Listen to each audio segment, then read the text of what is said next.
राकेश जी, क्या ये कानूनन ये संभव है? आप तो सुप्रीम कोर्ट का, आप तो लॉयर हैं, कानून की जानकार हैं। क्या ये कानूनन संभव है? ऐसा हो सकता है कि एक भाई कोई डिस्क्वालिफिकेशन है कि अगर आप गिरफ्तार हो जाते हैं तो कोई, मुझे तो नहीं लगता कि किसी कानून की किताब में ये लिखा हुआ है कि अगर आपको गिरफ्तार किया जाता है तो आपको इस्तीफा देना पड़ेगा, मुख्यमंत्री को इस्तीफा देना पड़ेगा। ऐसा तो मुझे नहीं दिखाई पड़ता कहीं। हाँ, अगर आप कन्विक्ट होते हैं तो जरूर आपको इस्तीफा देना पड़ेगा और आप चुनाव लड़ने से भी आप दूर हो सकते हैं। आशुतोष जी, जरा मुझे समय लगेगा। मैं आपको हाँ, बिल्कुल। बहुत शांति से इस विषय में बताना चाहता हूँ, जो काफी इंटरेस्टिंग विषय हो गया है ये। और हम्म। बहुत दिनों के बाद इतना अच्छा कोई विषय मिला है जिस पर अच्छे से शांति से चर्चा हो सकती है। बड़ा इंटरेस्टिंग है ये सब्जेक्ट ये। हाँ। अच्छा, पहले ये बता दूं कि कानून में क्या है। जैसे विनोद भाई ने कहा कि परंपरा ऐसी होती है कि आदमी इस्तीफा देता है। कानून में कोडिफिकेशन ऑफ लॉ जो बेसिक है कि कहाँ से ओरिजिनेट होता है लॉ। तो लॉ बहुत जगहों से ओरिजिनेट होता है, उसमें परंपरा भी एक चीज है। परंपरा से भी लॉ बनते हैं। बहुत सारे लॉ हैं हमारे पास, बहुत सारे मैरिज एक्ट बने, ये बने, कहाँ से बने हैं? उसके पहले कोई मदर लॉ नहीं था। जैसे कॉन्स्टिट्यूशन एक मदर लॉ होता है, लेकिन इसके अलावा जो होता है ना, वो हिस्ट्री है, ट्रेडिशन है, परंपरा है। परंपरा is an important ingredient in the codification of law. ये हम पढ़ते हैं, कोई लॉ का विद्यार्थी आपको बता देगा। तो अगर ऐसी परंपरा है तो कानूनी है कि बहुत जगह लिखित नहीं होता है, संविधान में बहुत जगह लिखित नहीं होता है, लेकिन परंपराओं का आधार पर चलता है। इजराइल में इतना बवाल हो रहा है। इजराइल का संविधान क्या है? कुछ ऑफिस ऑर्डर्स टाइप के हैं, 6-7 ऑफिस ऑर्डर्स हैं, उसी पर सब हमेशा एक ऑर्डर बन जाता है, वही संविधान है, उसी को सब लोग पालन करते हैं। सवाल अनुपालन होने की बात है। तो वो बात मैं तय कर दूं कि अगर परंपरा भी है तो वो भी एक कानून का ही हिस्सा है, उसको भी कानून के नजर में उसको देखा जाता है। एक तो ये वाली बात हुई। दूसरी बात है कि उनको ईडी का नोटिस गया था। उस ईडी के नोटिस में उन्होंने ये टाइम नहीं मांगा है, यानी कि उन्होंने ये नहीं कहा है कि वो चुनाव में व्यस्त हैं या अभी किसी खास कारण से उनको 10 दिन का टाइम दिया जाए या 15 दिन का टाइम दिया जाए। बाकी केसेस में हमने देखा है कि मनीष सिसोदिया को जब सीबीआई ने बुलाया था तो उन्होंने टाइम मांगा था, मुझे 6 दिन का टाइम चाहिए, मैं चुनाव में व्यस्त हूँ। यहाँ वो टाइम नहीं मान रहे। ये आउटराइट जो है, मतलब ये अपफ्रंट उन्होंने बोला है कि आपको ये गलत है और इसको मानते ही नहीं है। इसका मतलब है कि ईडी अब इनको कोई दूसरा नोटिस भेजेगी नहीं, क्योंकि उन्होंने टाइम नहीं मांगा है ना। तो ईडी को नोटिस को रिवाइज डेट पे भेजना नहीं है। तो जो सूचना मिल रही है सूत्रों के अनुसार, या जो मैं मीडिया में भी देख रहा हूँ, फेसबुक पे कुछ लोग लिख रहे हैं कि शायद इनको अरेस्ट करने का ईडी सोचेगी। और इन हालातों में ईडी के पास एक यही ऑप्शन है और यही उनका जस्टिफिकेशन भी होगा कि उन्होंने मतलब आउटराइटली मना ही कर दिया कि वो ईडी के मतलब बुलाने पर नहीं आएंगे, तो उनको अरेस्ट करने का सफिशिएंट रीजन बनता है। ऐसे भी आप देखिएगा कि पीएमएलए में जो सेक्शन 19 में जो अरेस्ट के लिए जो प्रावधान है, बहुत हल्के फुल्के प्रावधान है। उनको सिर्फ शक होना चाहिए कि आप किसी आरोप में लिप्त हैं या आप संदिग्ध हैं, वो आपको अरेस्ट कर लेगी बगैर वारंट के। और आपको भी अरेस्ट की सूचना भी एज सुन एज दे देगी, यानी कि उस समय आपको इमीडिएटली आपको वो अरेस्ट मेमो पहुंचा दे या ईसीआईआर की कॉपी दे दे। वैसा भी करने की उसको आवश्यकता नहीं है। इस चीज पर सुप्रीम कोर्ट की मुहर भी लग चुकी है और इस पर हम आप लोग बहुत बार बहस भी कर चुके हैं। ये बात है। तो ईडी पूरी तरह से अपनी शक्तियों के अधीन है। उसके पास ये शक्ति है कि इस आधार पर कि उन्होंने उसको चुनौती दी है नोटिस को, ईडी उनको अरेस्ट कर सकती है। अब समझिए उन्होंने अरेस्ट कर लिया। राकेश जी, एक मिनट। अब मैं अपने दर्शकों को बता दूं कि जो बात राकेश जी कह रहे हैं, राकेश जी का कहने का मतलब बिल्कुल स्पष्ट है कि ईडी ने उनको एक बार सम्मन किया था कि आप 2 नवंबर को ईडी के सामने पेश हुई, क्योंकि आपसे कुछ पूछताछ करनी है लिकर पॉलिसी के मामले में। अरविंद केजरीवाल ने ईडी के इस फैसले को, इस सम्मन को ही गैर कानूनी करार दे दिया है और समय नहीं मांगा कि हमको कब पेश होने के लिए आप बुला रहे हैं। राकेश जी का कहना है कि अब ईडी जो है वो well within its right to arrest Arvind Kejriwal और अब उनको शायद सम्मन देके बुलाए ना। ये बात राकेश जी ने बड़े स्पष्ट तौर पर कही है और मुझे ये हमारे दर्शकों की ये बात समझनी चाहिए। अब राकेश जी आगे प्लीज।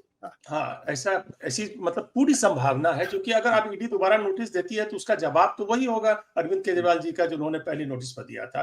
तब ईडी को अब नोटिस भेजने का कोई मतलब नहीं है। अब ईडी जो अगली कार्रवाई कर सकती है वो सबके सामने है। वो सेक्शन 19 में जो प्रावधान है पीएमएलए में, उसके अंदर उनको अरेस्ट करेगी और अरेस्ट करने के बाद की जो भी विधियां जो है स्थितियां हैं उसको कोर्ट के सामने लेके जाएंगे। अब वो अरेस्ट होते हैं। अब आज जो मैं सुन रहा हूं, जो आपके पुराने वक्ताओं ने बोला है और जो मैंने देखा है, सर्च किया है कि कोई आज विधानसभा के उनके साथियों की बैठक हुई जिसमें ऐसा प्रस्ताव दिया गया है, किसी ने बोला है कि भाई आप मुख्यमंत्री बने रहेंगे, तो मुख्यमंत्री बने रहेंगे, जेल से ही मुख्यमंत्री बने रहेंगे। अब पता नहीं कि वो किस विद्वान से सलाह लेते हैं, कौन सा कानूनी विशेषज्ञ है जिन्होंने उस बात को सही। ये देखिए, ये एक ऑप्टिक्स बन सकता है, एक तमाशा हो सकता है, लेकिन ये सचमुच फलीभूत नहीं हो सकता। क्यों नहीं हो सकता? देखिए, जेल में क्या होगा, इसके लिए जेल मैनुअल होता है। दिल्ली तिहाड़ जेल का मैनुअल है, 257 पेज का है, अच्छे से पढ़ लीजिए। जिसने नहीं पढ़ा है तो उसको दोबारा से पढ़ना चाहिए।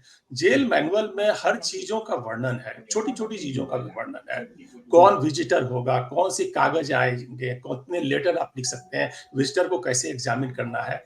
तो उसमें जितनी चीजें कहीं कहीं हैं कि जो परमिसेबल है किसी भी कैदी के लिए, चाहे विचाराधीन हो या सजा याफ्ता हो, उसके बारे में स्पष्ट लिखा हुआ है। उसको मीटिंग करने के लिए नहीं कहा गया है और ना वो ऐसा मीटिंग कर सकता। अगर वो मीटिंग कर लेगा तो प्राइमा फेसी किसी को अरेस्ट करने का जो पर्पस है कि उसको डिस्कनेक्ट करना, वो पर्पस ही फेल हो जाता है। अगर वो मीटिंग कर रहा है तो आखिर किसी को अरेस्ट क्यों किया जाता है?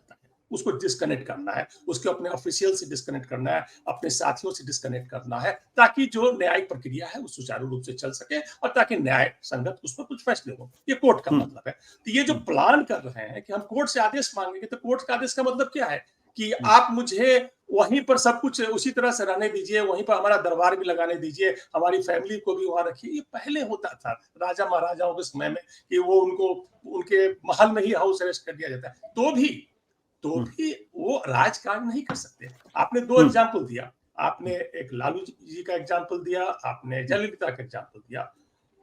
दोनों ने मुख्यमंत्री बने रहने की जरूरत नहीं की थी, उन्होंने मुख्यमंत्री पद से दिया था। ऐसा जरूर माना जाता है लालू यादव जी के केस में भी और इनके केस में भी, जयललिता के केस में, कि वहीं से वो मतलब डायरेक्ट करते थे, उनके ऑफिशियल्स जाते थे, फाइलें दिखाते थे, वहां से डायरेक्ट करते थे, उसी तरह का निर्णय सरकार लेती थी, ऐसा कहा जाता था। लेकिन उसकी परिस्थितियां भी अलग थी। वहां का जेल जो था, चाहे तमिलनाडु का जेल रहा हो या वो पटना का जेल रहा हो, वो तो बिहार सरकार का अधीन था। हो सकता है कि जेल का अधिकारी उससे फेवर कर भी दे। यहाँ तो ऐसा नहीं है, यहाँ का जेल का अधिकारी वो आपको फेवर नहीं करेगा। अगर ये तो वहां मीटिंग करना तो भूल जाइए, अगर आप वहां पर कुछ दूसरे तरीके से भी प्रभाव डालने की कोशिश करेंगे, वो भी संभव नहीं है। अब आइए कानूनी पहलू पर। जैसे मैंने बताया, जेल मैनुअल में ऐसा कोई प्रावधान नहीं। आप उस जेल मैनुअल में उसकी जो सेक्शन 42, 43 देख लीजिए, पढ़ लीजिए। अगर उसमें उन्होंने हरकत की तो उसमें 43 के अंदर में उनको दोबारा पनिशमेंट भी हो सकती है, एक नया आरोप हो जाएगा। तो ऐसा प्रयास करना भी बिल्कुल गलत होगा। अब अगर मैं लेफ्टिनेंट गवर्नर होता तो मैं क्या करता इस स्थिति में? लेफ्टिनेंट गवर्नर क्या करेंगे? लेफ्टिनेंट गवर्नर के पास अपने अधिकार होते हैं कि अगर ये अरेस्ट हो जाते हैं और ये रिजाइन नहीं करते हैं तो कैसे सरकार चलेगी? तो लेफ्टिनेंट गवर्नर जो है, संविधान की धारा 175(2) सब क्लॉज 2 के अंदर में मैसेज कर सकते हैं हाउस को। उस मैसेज को कंसीडर करना है, ये संविधान का प्रावधान है। वो मैसेज कर सकते हैं कि आप एक अपना नया लीडर चुनिए। वो लीडर ये नहीं चुनेंगे, ठीक है, और ये उनका मुख्यमंत्री जेल में है।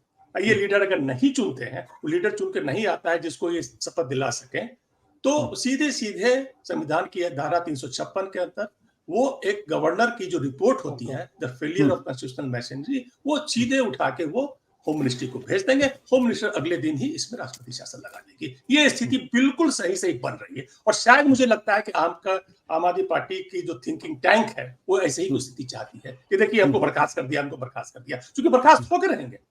अगर ये इस्तीफा नहीं देते हैं, वो तो आप भूल जाइए कि वहां वो कैबिनेट मीटिंग करेंगे, सरकार चलाएंगे।